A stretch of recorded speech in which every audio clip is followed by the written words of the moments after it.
എൻ്റെ വണ്ടി ഈ വഴി നിർത്താൻ കാരണം ദൈവനാണ്, ഈ ഫിലോഡെൻഡ്രോൺ. ഞാൻ ബസ്സിൽ പോകുമ്പോൾ പലപ്പോഴും ഇത് കാണാറുണ്ട്.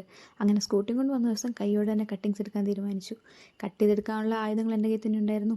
ഇതൊക്കെ കൊണ്ട് നടക്കുമ്പോൾ ആൾക്കാർ ഓർക്കും സുരക്ഷയ്ക്കാണ്. ഒന്നുമല്ല, വഴിയിൽ ഏതെങ്കിലും നല്ല പ്ലാന്റ് കണ്ടാൽ കട്ട് ചെയ്തെടുക്കാൻ വേണ്ടിയാണ്.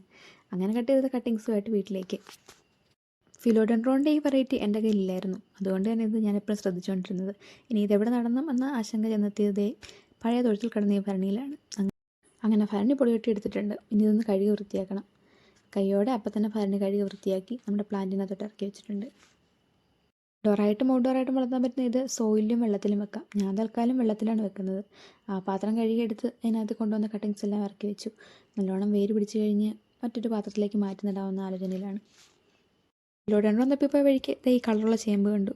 പെയിൻറ്റ് തെറിപ്പിച്ച് വീണ പോലുള്ള ഇതിൻ്റെ ഇല എനിക്കിഷ്ടപ്പെട്ടു. അതുകൊണ്ട് തന്നെ കൈയോടെ 2-3 പൊക്കിയെടുത്തു. എന്തായാലും ഇതും കൂടെ നട്ടു നോക്കാം. പിടിച്ച് കിട്ടുകയാണെങ്കിൽ കൊള്ളാമല്ലേ. നമ്മുടെ ഫിലോഡെൻഡ്രോൺ ഇതിനകത്ത് ഇറക്കി വെച്ചിട്ടുണ്ട്. വേര് പിടിച്ച് കഴിയുമ്പം നല്ലൊരു വൈറ്റ് പോട്ട് മേടിച്ച് അതിനകത്ത് വെക്കാമെന്ന് വിചാരിക്കുന്നത്. തൽക്കാലം ഇതിനകത്തൊന്ന് പിടിച്ച് കിട്ടട്ടെ.